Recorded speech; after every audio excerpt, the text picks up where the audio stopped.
আসসালামু আলাইকুম everyone, welcome to Sheikh blogs. আজকে আমাদের ব্লগে থাকছে কিভাবে একটা দিন নিজেদের মতো করে সুন্দর করে এনজয় করলাম।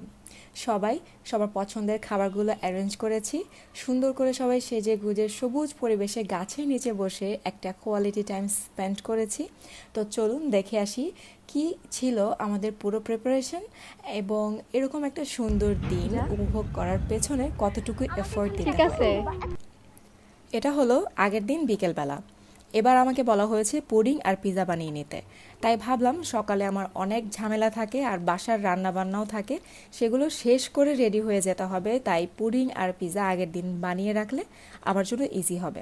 তাই কাজ কিছুটা এগিয়ে রাখার জন্য প্রথমে পুডিং বানানো শুরু করলাম। তাই দুধটা চুলায় দিয়ে এদিকে ব্যাগ গোছানোর জন্য কী কী নিতে হবে সেগুলো গুছিয়ে ফেলছি। একটা সুন্দর ফ্লাওয়ার ব্যান্ড, সানগ্লাস, টিস্যু আর একটা টিস্যু হোল্ডার, কিছু আর্টিফিশিয়াল ফ্লাওয়ার, যে ড্রেসটা পরবো আমি আর মিশেল সেগুলো রেডি করে ফেলেছি এবং টুকিটাকি আর অনেক জিনিসপত্র সব কিছু গুছিয়ে ফেলেছি। এরপর চলে গেলাম আবার কিচেনে। পুডিংয়ের জন্য যে দুধটা চুলা দিয়েছিলাম সেটা ফুটে উঠেছে। এর মধ্যে আমি আগেই চিনি, গুঁড়া দুধ এবং 1 চিমটি লবণ দিয়েছিলাম। এরপর ভ্যানিলা এসেন্স দিলাম যেন এর গন্ধটা, ডিমের গন্ধটা চলে যায়। আর ভ্যানিলা এসেন্স না থাকলে 2 এলাচ অথবা 1 চিমটি এলাচ গুঁড়ো দিয়ে দিলেই হবে। পরে দুধ জাল করার পর এলাচগুলো ফেলে দিলেই হয়ে যাবে। ওইদিকে দুধটা ঠান্ডা হতে হতে আমি পিৎজা রেডি করে ফেলবো। এখানে ডিটেলস কোনো রেসিপি দেখাচ্ছি না, তাই শর্টকাট প্রিপারেশনটা দেখাচ্ছি জাস্ট। পিৎজার জন্য সব ধরনের টপিংস রেডি করে নিচ্ছি, যা যা কিছু লাগে। তার শেষে আমি চট করে 3টা বাটিতে ক্যারামেল রেডি করে নিয়েছি। এবার পিৎজা টপিংসগুলো সাজাবো। প্রথমে 3 ধরনের সস মিক্স করে স্প্রেড করে দিলাম। এর ওপর ভেজিটেবলসটা রেডি করেছিলাম সেটা দিয়েছি। তারপর যাবে চিকেন, দেন চিজ, ক্যাপসিকাম ছোটো ছোটো টুকরা করে দিয়েছি। এরপর আরও কিছু cheese, then sausage, mushroom, black olive, oregano সব কিছু দেওয়া শেষ। বাস, এটা এখন বেকিংয়ের জন্য রেডি। এখন বেক করতে দিয়ে ওইদিকে দুধটা যে ঠান্ডা হয়েছিল সেটার সঙ্গে সব কিছু ভালোভাবে মিক্স করে চুলায় পুডিংটা বসিয়ে দেবো। এদিকে পিৎজাটা হাফ বেক করে নামিয়ে ঠান্ডা করে ফ্রিজে রেখে দেবো। সকালে আবার বেক করে নিয়ে যাব। পুডিং 3টাও রেডি, এখন গরম, তাই টেবিলে ঠান্ডা করতে রেখে দিয়েছি, পরে ফ্রিজে রেখে দেবো। সকালে ঘুম থেকে উঠে সব ধরনের কাজ শেষ করে এরপর বাচ্চাদের রেডি করে কোথাও যাওয়াটা আমার জন্য যুদ্ধের মতো। মিশেলের স্কুল থেকে আসা পর্যন্ত আমি নিজেও রেডি হয়ে 12টা 30-এর দিকে বের হয়ে কোনাপাড়া থেকে সাবরিনা আর নুসরাতকে পিক করলাম। ওরা ওদের খাবারগুলো নিয়ে এসেছে, একটু পরেই দেখতে পারবেন কে কী ধরনের ডিশ এনেছে। যেহেতু আমাদের ব্যাচে সবাই হোমমেড খাবারগুলো বানানোর ট্রাই করেছি, তাই আমাদের সবারই অনেক বেশি হ্যাসেল হয়েছে এবং গতকাল থেকেই প্রচণ্ড পরিমাণের প্ল্যানিং, রান্নাবান্না সব কিছু করা লেগেছে এবং একজনকে এক জায়গায় পাঠিয়েছি, এটা ম্যানেজ করো সেটা ম্যানেজ করো।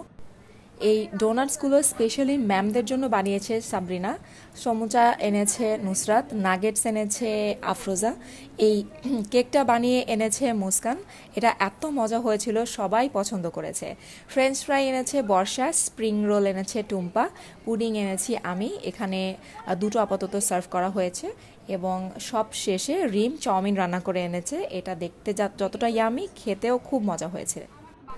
আমাদের প্রত্যেকটা খাবার অনেক যত্ন করে ডেডিকেশন দিয়ে বানানো, ক্লাসমেটস, টিচার্স অ্যান্ড স্টাফসদের জন্য। এখন সব কিছু সার্ভ করতে হবে, সবাই মিলে হাতে হাতে এই কাজটা করে ফেলবো। যেহেতু এদিকে প্লেট রেডি করতে আমি বিজি, তাই আজকে রিম সুন্দর করে ওদের দুজনকে সাজিয়ে দিচ্ছে। এটা আমাদের একটা যে কোনো ইভেন্টের ম্যান্ডেটরি এবং খুব মজার একটা পার্ট। একটু পরেই আমাদের আনিকা চলে আসলো। ওদের ব্যাচের পক্ষ থেকে ছিল একটা করে প্ল্যাটার আর কোল্ড ড্রিঙ্ক।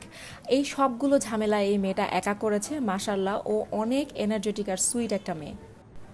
এদিকে টিচার্স এবং স্টাফদের জন্য আমাদের ব্যাচের পক্ষ থেকে যে খাবারগুলো যাবে সেগুলো রেডি করা হচ্ছে। যারা আমাদের সাথে কাজে হেল্প করেছো তোমাদের সবাইকে অসংখ্য ধন্যবাদ।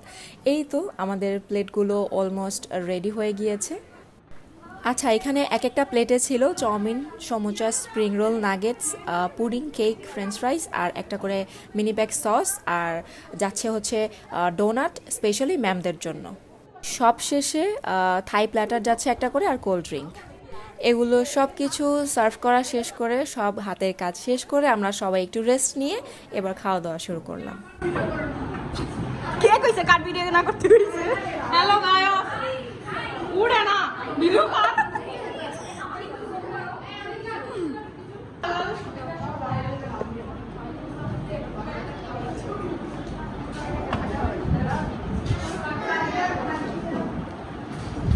আরে ধোঁয়া খাচ্ছে সবাই।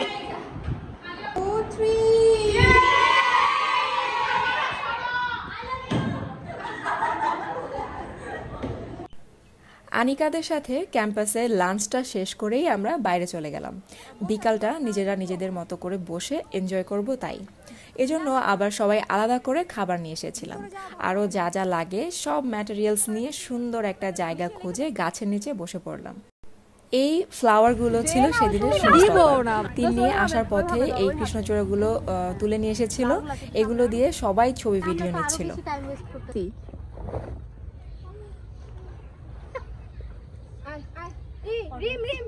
এই যে পাগল, আপনারা সবাই পাগল দেখতে পাচ্ছেন। ভ্যাকসিন বিছানো হয়েছে, তারপর মাঝখান দিয়ে ফাটা। এখন চাদর বিছিয়ে সবার খাবারগুলো ডেকোরেট করার পালা। এই ছোট্ট পোটলাক পার্টির জন্য বর্ষা এনেছিল চিকেন বলস, ফ্রেঞ্চ ফ্রাইজ এবং চকলেটস। রিম এনেছিল স্যান্ডউইচ আর নুডলস। সাবরিনা এনেছে ওর সিগনেচার ফেরি থিম কেক। আর টুম্পা এনেছিল মিশেলের ফেভারিট নাগেটস আর স্প্রিং রোলস। তিন্নি এনেছিল ফ্রুটসগুলো, আর আমি নিয়েছিলাম পুডিং আর পিজা। আর ওইদিকে সানজিদা এনেছে chips R Nusrat samosa.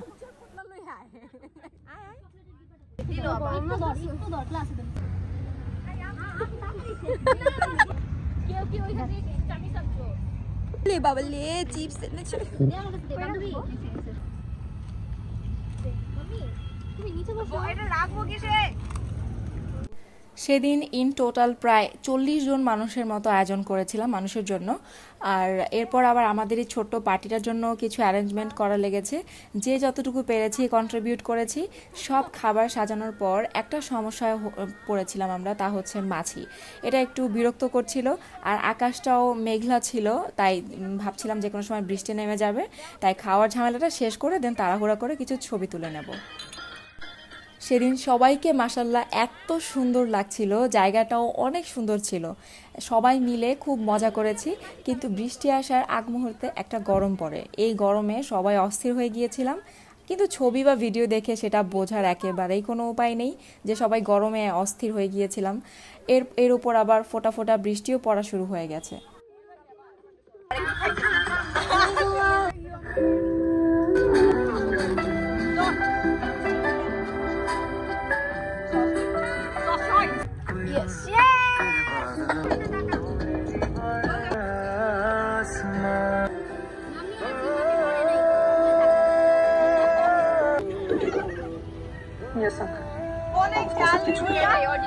Ask your wife stupid fights. सोचो।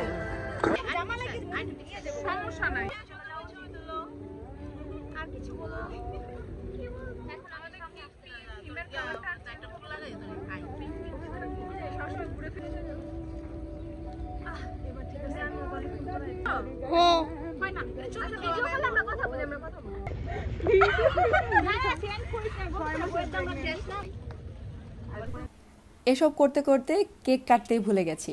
লুক অ্যাট দ্য কেক, এত কিউট, পুরা আমার ড্রেসটার সাথে মিলে যাচ্ছিল। Pink, pearls, butterflies. ওর এই চকলেট ফ্লেভার কেকটা মারাত্মক লেভেলের মজা হয়। দেখতে দেখতে দিনটা শেষ হয়ে গেল। আমরা প্রায় চেষ্টা করি পরীক্ষা শেষে এরকম ছোট ছোট প্ল্যান এক্সিকিউট করতে, মেমোরিজ বানাতে। কারণ দেখতে দেখতে 3টা বছর চলে গেছে, বাকি একটা বছরও চোখের পলকেই শেষ হয়ে যাবে। তখন সবাই টাইম বা ডেট ফিক্স করে, চাইলেও হয়তো বা বারবার মিট হতে পারবো না, বা কেউ আসতে পারবে, কেউ আসতে পারবে না। এই সময়গুলো আমাদের অ্যাসেটস হয়ে থাকবে। আজকে এখানেই শেষ করছি, দেখা হচ্ছে নেক্সট ব্লগে। ততক্ষণ পর্যন্ত সবাই ভালো থাকবেন, সুস্থ থাকবেন, আর যে কোনো কিছু জানার বা বলার থাকলে feel free to comment below. আল্লাহ হাফেজ।